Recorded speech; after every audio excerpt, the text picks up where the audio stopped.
Okay, so now we're going to go on to section 2 of chapter 4. Okay, this sentence is really kind of divided up into 3 parts. Okay, 1 from die constituta through undique coegit. Okay, that's part 1. Okay, the next chunk is really from et omnes clientes down through eodem conduxit. Okay, and then finally per eos down through se eripuit. Okay, so let's start with die constituta. I know that looks like an ablative absolute. It's actually going to be an ablative of time when. Okay. I also want to point out that both causae and dictionis are going to be genitives. Okay. It's going to sound a little clunky. Okay, but technically they're both genitives. So this is how I'm going to translate it. On the established day of the pleading of the case. We might have said on the established day for the pleading of the case, but in Latin, datives cannot modify nouns, so you can't have a dative noun modifying da. Okay? So on the established day of the pleading of the case, okay, dictionis is an appositional genitive or an appositive genitive.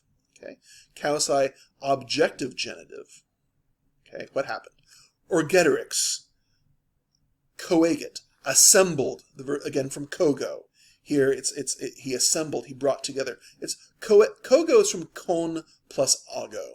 Okay, literally to drive together. Okay, so he drove together undique from all around, undique, adverb. Okay. Omnem suum familiam. Familiam is going to be your direct object for coegit. His entire family, and this is a super extended family. And so he brought, from all around, he brought them together. He assembled his entire family ad judicium to the trial. Okay. Now we have this prepositional phrase, ad hominum milia decem. Okay. This meaning of ad is going to mean something like approaching or approximately. Okay.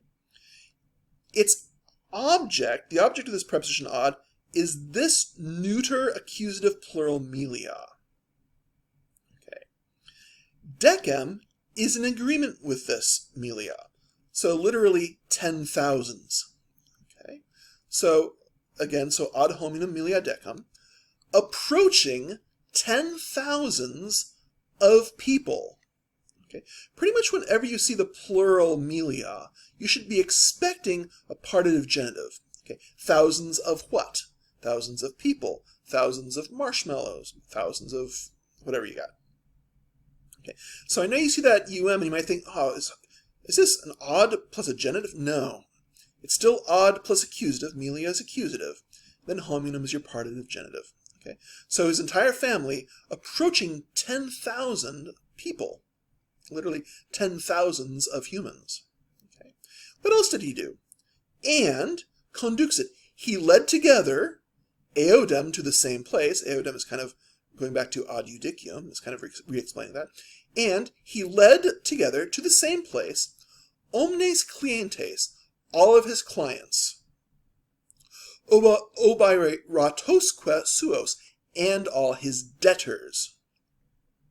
Okay, so people who were somehow dependent upon him and people who owed him money. Quorum, of whom habebat, he had a magnum numerum, a large number. So just do that again. And he brought together, or led together, to the same place, all his clients and his debtors, of whom he had a large number. Okay. Now, now we're going to have a new independent clause, asyndeton here. Okay. Per eos ne causam diceret, se eripuit. Okay. Through them, namely through all of his family members, his clients, and his debtors, through them, se eripuit, he snatched himself away. Maybe he rescued himself. He absconded with himself, something like that. So through him, we might say he escaped, ne causam diceret, purpose clause, in order not to plead his case.